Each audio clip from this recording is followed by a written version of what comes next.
Hello friends, good evening. कैसे हैं आप सब? आशा करता हूँ अच्छे होंगे। तो फाइनली आप सभी का मोस्ट अवेटेड सीरीज़, जिसको आप लोग सभी लोग बहुत ही ज़्यादा प्यार करते हैं, तो उसी सीरीज़ की कड़ी में अभी हम लोग प्रेजेंट हैं रोहित पटेल जी के साथ धनबाद जंक्शन रेलवे स्टेशन पर। और जिस एक पर्टिकुलर क्वेश्चन को लेकर के सभी स्टूडेंट्स के मन में बहुत ही ज़्यादा कन्फ्यूजन है, हम लोग सीधा रॉ इन्फॉर्मेशन, जेन्युइन इन्फॉर्मेशन आप सभी स्टूडेंट्स को प्रोवाइड करवाएंगे। वो कौन सा है?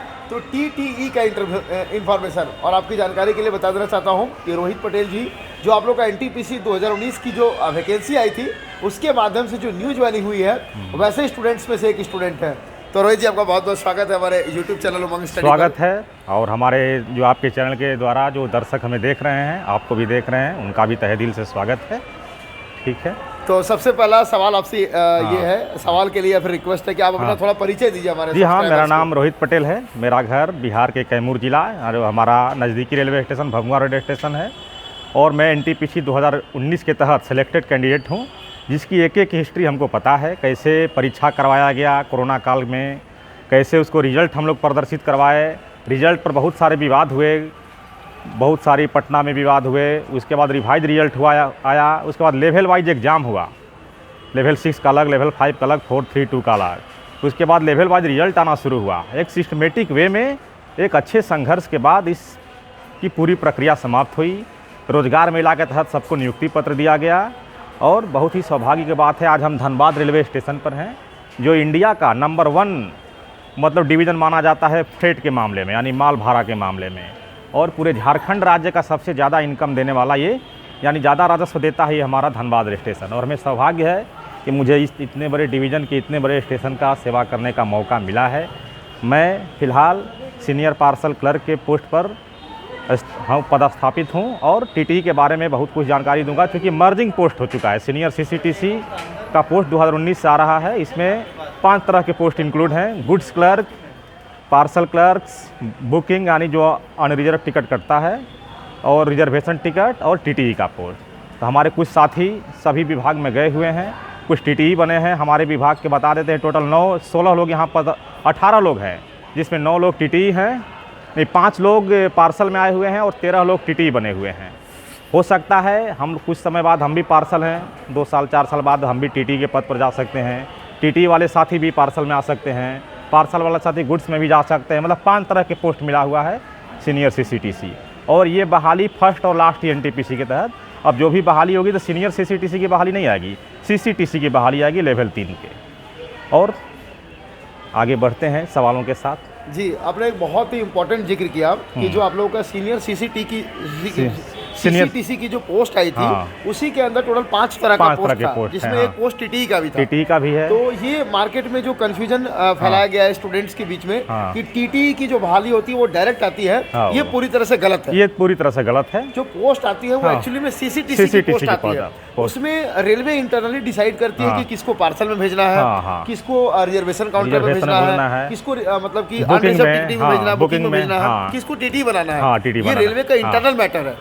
ये एक बहुत ही बड़ा मतलब कि इन्होंने कंफ्यूजन क्लियर किया है। कंफ्यूजन अभी भी इसलिए है, बता देता हूँ। 2019 से पहले जो भी बहालियाँ हुई हैं, TTE की अलग बहाली आती थी, रिजर्वेशन क्लर्क की अलग आती थी, बाकी कॉमर्शियल क्लर्क के नाम से एक अलग आती थी। कॉमर्शियल क्लर्क लेवल 3 का पोस्ट था और TC लेवल 2 का पोस्ट था। पहले उन दोनों को मर्ज करके सीनियर CCTC बनाया गया, लेवल 3 का पोस्ट। बाद में उसी का एक्सटेंडेड रूप सीनियर CCTC कर दिया गया, लेवल 5 का। तो अब क्या है कि 2019 के बाद से TTE की बहाली अलग से नहीं आएगी, रिजर्वेशन क्लर्क की बहाली अलग से नहीं आएगी। और 2019 और 2024 है, तो समय तो अच्छा खासा हो गया। इसलिए अब ये कन्फ्यूजन कैंडिडेट न रखें जो तैयारी कर रहे हैं रेलवे की, चूँकि रेलवे एक बहुत बड़ा संस्था है रोजगार देने के लिए। हम भी बहुत मेहनत किए, CGL की, बैंक की, राज्य सरकार की, लेकिन रेलवे में ही आके अटके। और अच्छा सौभाग्य कि इतने बड़े स्टेशन के दारोमदार मिला है। आप लोग भी पढ़ते होंगे, धनबाद डिवीज़न एक स्थान रखता है माल भाड़ा में, यानी गुड्स फ्रेट में, और झारखंड राज्य का तो टॉप स्टेशन है ही इनकम के मामले में। तो कन्फ्यूजन आप लोग दूर कर लीजिए, क्योंकि मैं खुद इस पोस्ट पर हूँ। हो सकता है, अभी देखिए मेरा ड्रेस कोड वही है, वाइट शर्ट और ब्लैक पैंट। बस TTE बन जाऊँगा तो यहाँ पर एक काला कोट पहन लूँगा, नहीं हूँ तो काला कोट उतरा हुआ है। इस यही है, क्योंकि जितने भी ड्रेस कोड है खास करके रेलवे में, सीनियर CCTC की यही ड्रेस है, ब्लैक पैंट और वाइट शर्ट और फॉर्मल शू। अभी मैं उसी ड्रेस में हूँ। हालांकि मैं अभी ड्यूटी में नहीं हूँ, लेकिन मैं यहाँ कुछ काम से आया था तो भाई साहब से भेंट हुआ और इनके चैनल्स को हम भी देखते रहे। जब हम तैयारी करते थे तो लगे कि भाई इनसे कुछ जो भी कन्फ्यूज़न है दूर कर दूँ। मैं ड्यूटी में भी रहता हूँ, लेकिन फ़िलहाल मैं ड्यूटी में नहीं हूँ, लेकिन चूँकि शहर में हूँ तो आना जाना रहेगा ये स्टेशन पर। और बोलिए अगला क्वेश्चन आपका। एक छोटा सा तारीफ है आपका, आपकी कम्युनिकेशन स्किल बहुत अच्छी है, बहुत अच्छे तरीके से स्टूडेंट्स को इन्फॉर्मेशन दे पा रहे हैं। क्योंकि कई बार होता है कि हमारे पास इन्फॉर्मेशन तो होती है, लेकिन उस इन्फॉर्मेशन को हम लोगों के सामने प्रेजेंट नहीं कर पाते हैं। तो इसके पीछे का कारण क्या है? इसके पीछे का कारण कि मैं भी एक यूट्यूबर हूँ। 10,000 सब्सक्राइबर मेरे भी हैं जी। बहुत लोग हमें जानते भी हैं। नॉलेज स्टडी सर्कल मेरे चैनल का नाम है जी। उसमें कम से कम मैं 850 से अधिक वीडियो बना चुका हूँ। 10,000 सब्सक्राइबर भी हैं मेरे। NTPC का जहाँ तक बात, तो मेरा कट ऑफ का प्रेडिक्शन बिल्कुल सही हुआ था। मैं रांची बोर्ड से था, मैं भी बता देता हूँ। रांची बोर्ड से था जहाँ लगभग 4 लाख कैंडिडेट अपीयर हुए थे और फाइनली सिलेक्शन हुआ है 1387 लोगों का। उसमें मेरा रैंक था लेवल 5 में लगभग 85-86 रैंक मेरा था।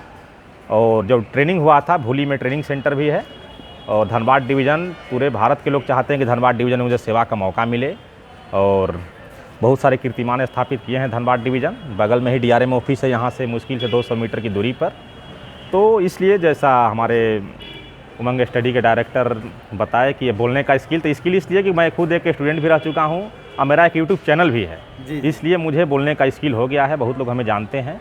मैं झारखंड की, बिहार की, रेलवे की, उत्तर प्रदेश की तमाम प्रतियोगिता परीक्षाओं से संबंधित मैंने अपने वीडियो बनाए हैं। और जो भी कन्फ्यूजन है, जो अभी अपकमिंग वैकेंसी है 2024 में, उसमें सीनियर CCTC की बहाली नहीं आने वाली है। वो अच्छा सौभाग्य था मेरा कि मैं लेवल 3 में ना आकर डायरेक्ट लेवल 5 में आया। अगर 19 में नहीं आता तो शायद CCTC में, और लेवल 3 से लेवल 5 आने में 7 से 8 वर्षों का समय लगता है। अब हम लोग का जो भी प्रमोशन होगा तो सीधे 4200 में होगा। अभी CCTC के साथ ही भी कुछ लोग लाइन ट्रेनिंग ले रहे हैं, उनकी पोस्टिंग अभी नहीं हुई है। तो और भी कुछ जानकारियाँ मैं दे सकता हूँ, चूँकि कन्फ्यूजन है, क्योंकि बहुत पिछली बहाली 19 में आई थी और आज 24 आ गया। 5 साल में बहुत कुछ बदलाव है। बहुत सारे नए कैंडिडेट ग्रेजुएशन किए हैं, इंटरमीडिएट किए हैं, तो उनको रेलवे के बारे में जानकारी नहीं है। और ख़ास करके NTPC का पोस्ट पॉपुलर पोस्ट है, नाम ही है नॉन टेक्निकल पॉपुलर कैटेगरी। क्योंकि इसमें हाइट वाइट का लोचा नहीं है, किसी स्पेशल डिग्री की ज़रूरत नहीं होती है, तो बहुत लोग इसमें फॉर्म अपनाना चाहते हैं। जैसे LP का ड्राइवर की वैकेंसी हो गई, चाहे JEE की वैकेंसी हो गई, तो उसमें स्पेशल डिग्री चाहिए जो सबके बस की नहीं है। लेकिन NTPC ऐसा पोस्ट है जो किसी के लिए रेस्ट्रिक्शन नहीं है। कोई भी डिग्री हो, ग्रेजुएशन हो, इंटरमीडिएट हो, आप लोग भर सकते हैं। तो अगला सवाल पूछ सकते हैं। जो भी कंफ्यूजन, आपने बहुत अच्छी जानकारी दी कि जो सीनियर CCTC की जो पोस्ट आई थी वो आखिरी बार पहली और फर्स्ट में आई थी। अब जो वैकेंसी आएगी उसमें सीनियर CCTC नहीं आएगी, CCTC आएगी लेवल 3 क्यों बोल रहे हैं? ऐसा एक सर्कुलर वायरल हुआ था रेलवे विभाग की तरफ से कि इस पोस्ट को हटा दिया जाए, क्योंकि प्रमोशन चलते रहता है रेलवे में। तो जब लेवल 3 वाले को लेवल 5 हम बनाएंगे ही, तो लेवल 5 की डायरेक्ट बहाली करने से हमको क्या फायदा है। इसलिए लेवल 5 को हटा दिया गया। लेवल 3 का ही पोस्ट ज़्यादा से ज़्यादा आएगा और उसी में कुछ लोग प्रमोशन होकर लेवल 5 तक पहुँचेंगे। पोस्ट तो वही है, CCTC वो सीनियर CCTC है। क्या अच्छा हुआ कि उस पोस्ट को हटा दिया गया कि इंटरमीडिएट वाले कैंडिडेट भी ज़्यादा से ज़्यादा उसमें भाग आजमा सकें। ऐसे ग्रेजुएशन वाले पोस्ट लेवल पोस्ट था, और प्रमोशन होकर वो भी 6-7 साल में लेवल 5 तक पहुँच जाएंगे। तो घबराने की बात नहीं है। वो एक्सपेरिमेंट था, पहली बार था ना, नहीं बताया कि इसके पहले TTE की और रिजर्वेशन की वैकेंसी अलग लगाती थी, और booking clerk, parcel clerk, goods clerk, commercial clerk के नाम से आता था। अब बाद में TT और ये रिजर्वेशन को मिलाकर 5 तरह का पोस्ट कर दिया गया। तो पहली बार आई सर्कुलर है, मैं अपने चैनल पर डाला हूँ, आप लोग कम्युनिटी पर जाकर देख सकते हैं। उसकी पोस्ट नहीं आएगी। जैसा मैं अपने चैनल का नाम बताया, लिख सकते हैं नॉलेज स्टडी सर्कल, देख सकते हैं सरस्वती माँ का लोगो लगा हुआ है। उस पर कम्युनिटी में देखिएगा, बहुत सारे इन्फॉर्मेटिव वीडियो डाला हुआ हूँ। बहुत सारे साथी मुझे पहचानते भी हैं, क्योंकि उस समय कट ऑफ का प्रेडिक्शन मैंने PT और मेंस में बहुत अच्छा से किया था, सटीक भी हुआ था। और इनका तो चैनल तो भाई यूनिवर्सल है, ऑल इंडिया में बहुत जगह गए हुए हैं। मेडिकल हो रहा था तो साउथ इंडिया में गए थे, रोजगार मेला में, यहाँ ये कौन है, ऑडिटोरियम हॉल, हाँ, उस समय हम सबसे लास्ट कुर्सी पर बैठा था, उसमें लाल शर्ट पहने हुए था। लेकिन अभी हम लोग चूँकि अब ड्यूटी ज्वाइन कर लिए, तो अपना ड्रेस कोड सामने दिख रहा है, वाइट शर्ट ब्लैक पैंट, यही ड्रेस कोड है। अगर हम ये भी बता देना चाहते हैं, अगर ऑफ ड्यूटी भी अगर स्टेशन पर कोई काम हो तो ड्रेस में आना मस्ट होता है, ताकि पता चले कि रेलवे कर्मी ही है ये। अच्छा। मैं ड्यूटी में रहूं या ना रहूं, मुझे ड्रेस कोड में ही आना होगा स्टेशन पर, चाहे कोई भी काम हो, किसी से मिलना हो, जो भी हो, ताकि पहचान एक अपना अलग बन सके। तो अगला कन्फ्यूजन जो भी है आपके माध्यम से मैं दूर करना चाहूँ। आप खुशकिस्मत है कि आप लोग डायरेक्ट CCTC के पोस्ट पे, हाँ, सीनियर CCTC के पोस्ट पर आए और इतने बड़े स्टेशन की जिम्मेदारी मिली है। धनबाद डिवीज़न जैसा मैं बार बार बोल रहा हूँ, एक बार बोल देता हूँ जिन लोगों को जानकारी नहीं है, झारखंड का राजस्व देने के मामले में नंबर 1 स्टेशन और माल भाड़ा में इंडिया का नंबर 1 डिवीज़न क्या जी। और यहाँ हर एक ट्रेन 5 मिनट रुकती है। जैसे कोडरमा हो गया, गोमो हो गया, यहाँ ऐसा बात नहीं है, कोई ट्रेन ही 5 मिनट रुकती है, लेकिन यहाँ हर ट्रेन का ठहराव है इस स्टेशन पर, चाहे राजधानी हो, दुरंतो हो, हम सफ़र हो, और भी 5 मिनट से कम किसी का ठहराव नहीं है। तो यहाँ पार्सल का भी अच्छा स्कोप है और पार्सल के लिए 5 मिनट का ठहराव ट्रेन का होना ज़रूरी है। और बहुत स्टेशन पहले बहुत ज़्यादा विकसित हो चुका है और यहाँ जो भी कार्यरत कर्मी हैं अपना पूरा योगदान दे रहे हैं दिन रात क्या जी। कुछ टीटी तो ऐसे हैं कि 4 लाख 5 लाख अर्निंग दे रहे हैं बेटिकट यात्रियों से। तो इसके चलते अपना धनबाद डिवीज़न फल फूल रहा है, पहले से भी आगे भी फलते फूलते रहे, हम लोग भी उसके लिए तत्पर हैं। और क्या बाकी जो लोग तैयारी करना चाहते हैं तैयारी करें, कन्फ्यूजन न रहे। CCTC पोस्ट के बारे में जो भी कन्फ्यूजन था मैंने दूर कर दिया है।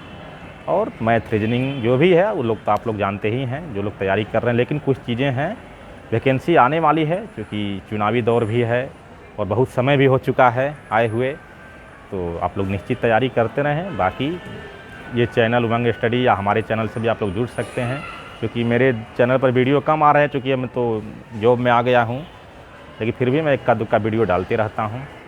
तो बहुत अच्छा लगा आप लोग के बीच आकर के, उम्मीद है आपके कन्फ्यूजन दूर हो गए होंगे। जो नहीं दूर हुए होंगे रेलवे से संबंधित, खास करके NTPC से संबंधित, उस चैनल में आप लोग कमेंट कर दीजिएगा, मैं दोबारा इंटरव्यू दे दूँगा, क्योंकि ये भी इसी शहर के रहने वाले हैं और अच्छा सौभाग्य कि हमको भी इसी शहर में ड्यूटी मिला है क्या जी जी। तो ये बताइए कि आप लोगों की जो ज्वाइनिंग हुई वो कौन से मंथ में हुई? मेरी मंथ में मैं बता देता हूँ, फाइनल रिजल्ट आया ये 20 जनवरी 2023 को और काउंसलिंग हुआ, काउंसलिंग 2 स्टेप में हुआ, 29 मार्च 2023 को और 12 अप्रैल 2023 को। फिर 13 को रोजगार मेला के तहत हम लोग को नियुक्ति मिला, 71,000 समथिंग कैंडिडेट को आप एडिटोरियम हॉल में गए थे। उसके बाद हम लोग का ट्रेनिंग स्टार्ट हुआ 23 जून 2023 से भूली में, यहीं पर रेलवे ट्रेनिंग सेंटर भूली है, वहाँ से 2 महीना का ट्रेनिंग लगभग 2 सितंबर को हम लोग वहाँ से पास आउट होकर निकले और फाइनल पोस्टिंग 29 सितंबर को हम लोग को मिल गया और 30 को हम लोग यहाँ पर आकर अपना ज्वाइनिंग कर लिए। जैसे हम पार्सल में किए, कुछ साथी TTE में किए हैं, कुछ साथी रेणुकूट भी है, सिंगरौली भी गए हैं और भी बरकाकाना जो भी है डिवीज़न में जितने भी स्टेशन है सबको फैलाया गया है। तो फाइनली हम लोग का वहीं पोस्टिंग 30 सितंबर 2023 को इंडिपेंडेंट इंचार्ज हम लोग ले लिए, स्वतंत्र रूप से प्रभार हम लोग ले लिए और अभी तक ड्यूटी हम लोग कर रहे हैं। सब व्यवस्था है, छुट्टी का भी प्रावधान है, आकस्मिक जो भी है, मतलब आपके साथ कोई गलत नहीं होगा, आपका पूरा अधिकार आपको मिलेगा, समय पर छुट्टी भी मिलेगी, ड्यूटी भी आपसे लिया जाएगा, छुट्टी ड्यूटी ऑफ में भी आपको बुलाया जा सकता है ड्यूटी लेने के लिए अगर कुछ काम पड़ गया तो क्या। अच्छा। हाँ तो मतलब कि जैसे कि अक्टूबर, नवंबर, दिसंबर, लगभग 3 महीने आप लोग इंडिपेंडेंट चार्ज दे चुके हैं। इंडिपेंडेंट चार्ज सब जो भी हम लोग हो रहा है, कुछ भी गलत होगा तो हम लोग पर आरोप आएगा, अच्छा होगा तो हम लोग की वाहवाही होगी, मतलब इंडिपेंडेंट चार्ज। इसके पहले ट्रेनिंग में हम लोग थे तो दूसरे के अंडर में काम करते थे, लेकिन अब इंडिपेंडेंट चार्ज हम लोग को मिल चुका है। और क्या बाकी और क्या अगर कोई कंफ्यूजन हो तो एक थोड़ा सेंसिटिव सवाल है, जरा आप कंफर्टेबल हो तभी इसका जवाब बोलिएगा, क्योंकि कई लोग कंफर्टेबल नहीं होते हैं। अच्छा। और पॉसिबल हो तभी इसका जवाब दीजिए। स्टूडेंट्स के मोटिवेशन का एक बहुत बड़ा कारण होता है सैलरी।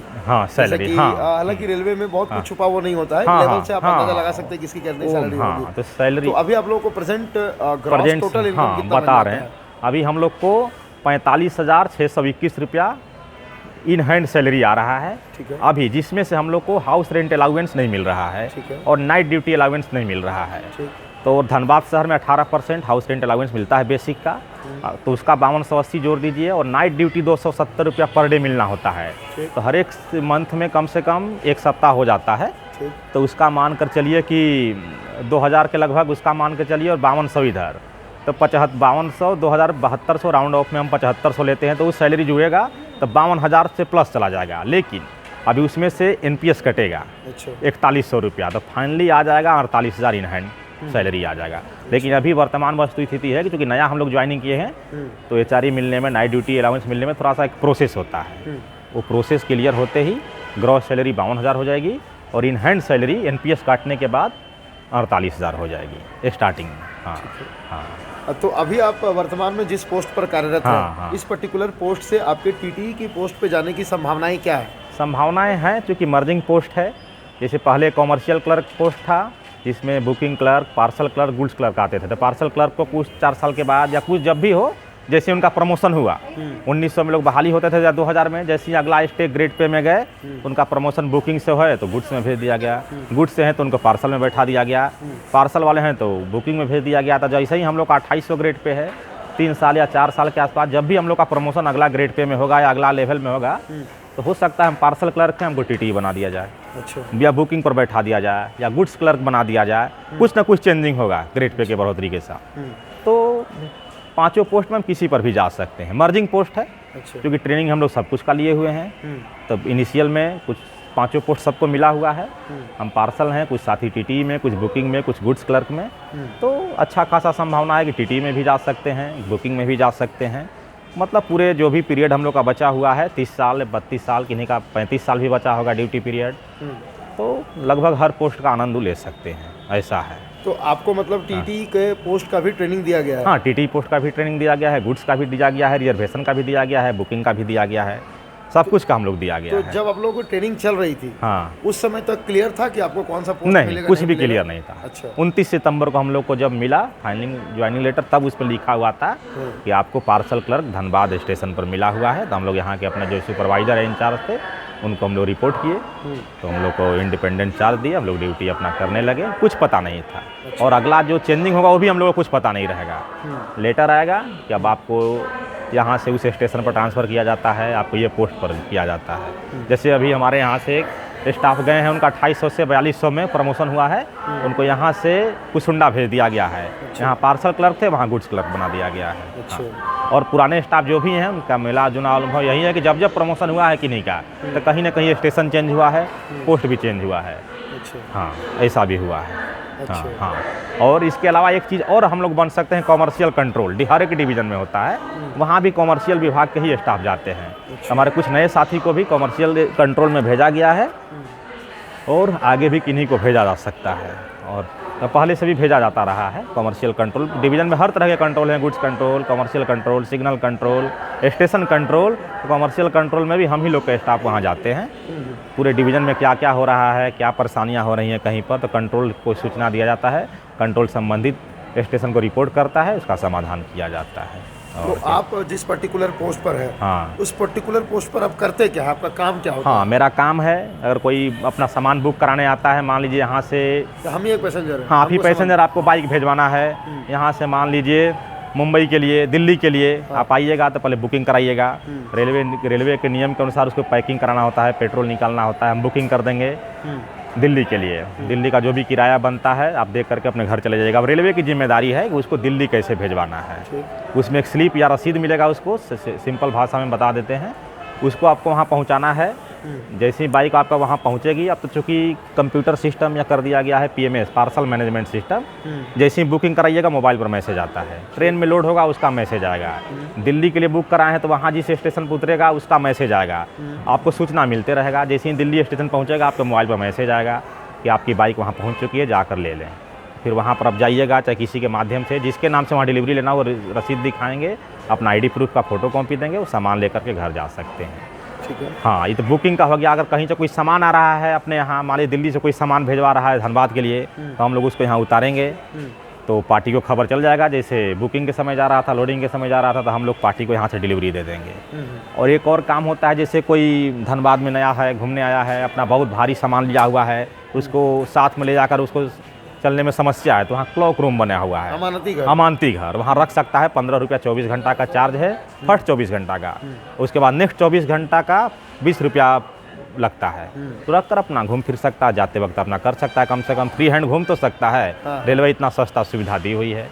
और बस वहीं पार्सल मतलब घरेलू सामान, लगेज मतलब लगेज अपने साथ घरेलू सामान, बाकी जो बड़ा बड़ा मालगाड़ी वाला सामान हो गया, कोयला, सीमेंट, वो सब अलग चीज़ है, वो सब गुड्स वाला काम है। पार्सल घरेलू सामान, ये शर्ट पैंट हो गया, जैसे छोटा मोटा दुकानदार है उसका सामान, क्या जैसे मोटर पार्ट्स हो गया, आयरन पार्ट्स हो गया, वो सब चीज़, फल सब्जी ये सब आता है क्या। हाँ, तो वो सब काम है हमारा, और अच्छा खासा चल रहा है। जहाँ 3 पार्ट है हमारे धनबाद में, आउटवर्ड, इनवर्ड, गोदाम। अच्छा। हाँ, गोदाम में डिलीवरी होता है, आउटवर्ड में भेजा जाता है, इनवर्ड में सामान को मंगाया जाता है। गोदाम को खुलने का समय है सुबह 8 से शाम 6 बजे तक, और बाकी आउटवर्ड इनवर्ड 24 घंटा खुला रहता है। हाँ, अगर किसी का सामान रात में आता भी है तो मिल नहीं पाता है, क्योंकि गोदाम खुलता है सुबह में 8 से 18। यही मेरा काम है। बाकी कंप्यूटराइज कर दिया गया है पार्सल मैनेजमेंट सिस्टम को। और धनबाद डिवीज़न का सबसे बड़ा पार्सल ऑफिस ये धनबाद रेलवे स्टेशन पर ही है।